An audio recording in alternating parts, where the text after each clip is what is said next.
and welcome to Catherine's Conversations in the Country, the It's Too Hot Outside at My House version. We're on Zoom today, and I have been looking forward to this so much because I am getting to talk to one of my friends today. As a matter of fact, a lot of you may remember her on the radio station because she left such a mark here. We call her Pinkie, but her real name is, newsflash, Sierra. It's not really Pinkie. So do I call you Pinkie or Sierra? You can call me whichever. Okay. Sierra seems too grown up for you at this. I still think of you as being that 20, 21, 22-year-old from when you were here. Yeah, many moons ago. But sadly, Pinkie and I share something in common. And unfortunately, it happened very close together. A lot of you know that I do Catherine's Conversations in the Country in order to help people with their mental illness, to talk about mental illness, to talk about suicide. And it all started, unfortunately, whenever I lost my grandson on March 20th of 2023. And then Pinkie lost someone very, very close to her not too long after that. First of all, Pinkie, tell me about your amazing husband, Jeremy, who's just the cutest thing. He was just the most wonderful person. If you met him, you never forgot him. He was just a light, and he had so much energy. He was one of those good old country boys that would give you the shirt off of his back. We met through mutual friends in my backyard. And it wasn't until probably a month and a half later that we went on our first unofficial first date. And then after that, we got married 6 weeks after dating. We went to Las Vegas and got married by Elvis. Yes.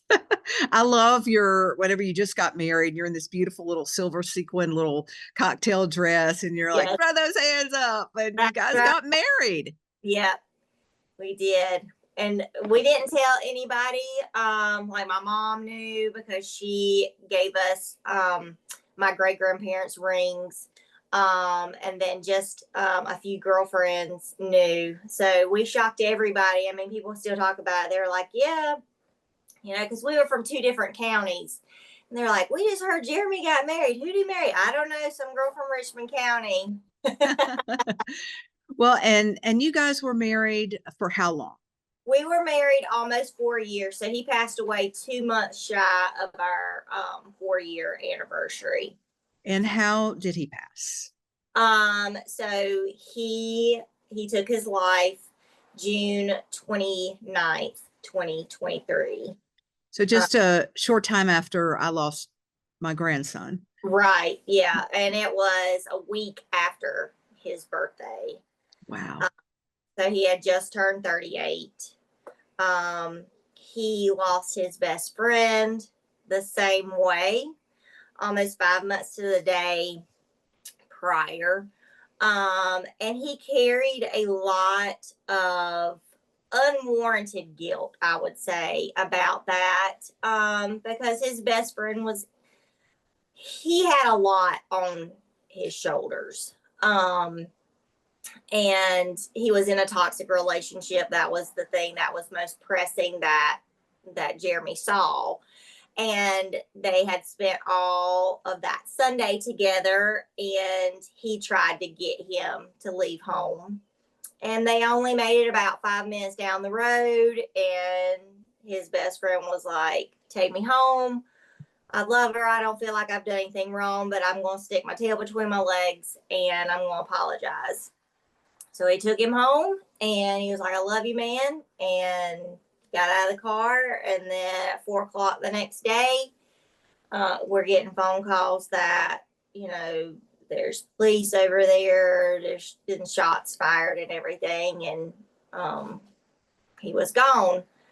So Jeremy was never the same after Never the that. same. I mean, you can look at pictures of him before and after, and you can see that there's just a light that had left him.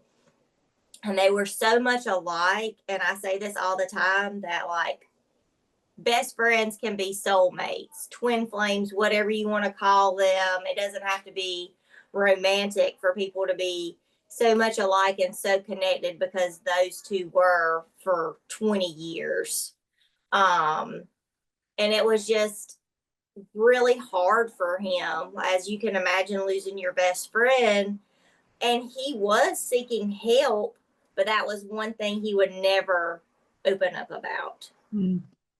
And the thing is, when someone dies by suicide, like Jeremy's best friend did, it's a complicated death for everyone. Yes. You know, I think there's a lot of guilt all the way around. But what I have found in my journey over the past couple of years is that it's no one's fault. Right. Whenever, you know, everybody looks within and says, coulda, woulda, shoulda, but you don't know. That's right. You don't know.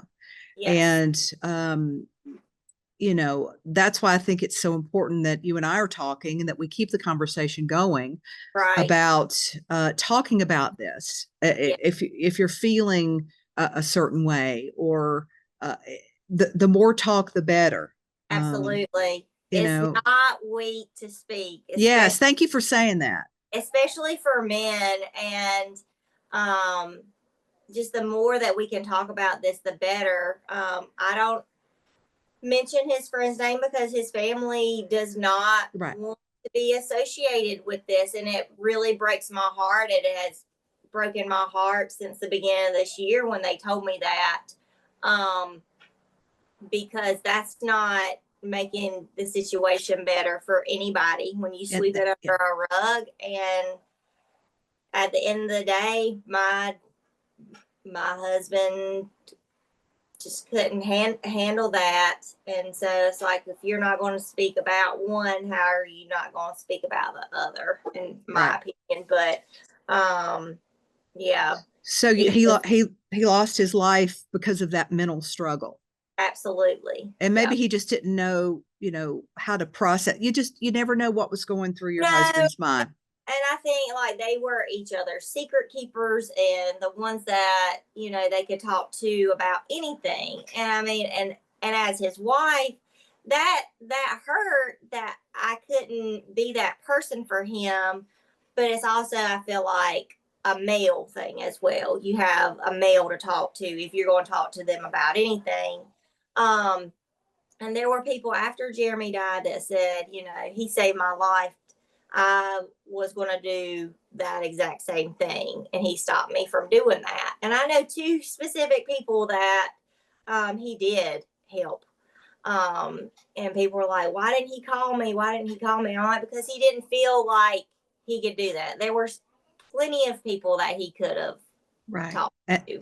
Right. And you, I'm sure, never thought this would happen to you. No, because he promised all of us that he would never do that. And I mean, his mom jokes in a way saying he was so vain. Like, we never saw him doing that because he thought so much of himself. Mm-hmm.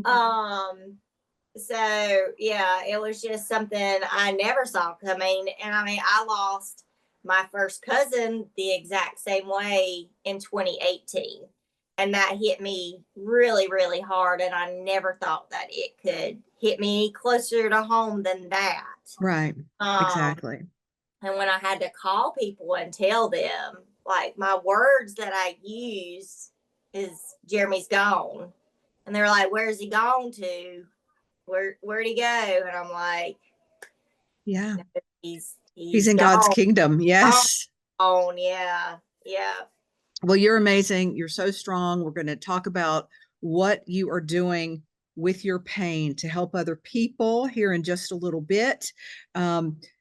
I think 988 is a great resource.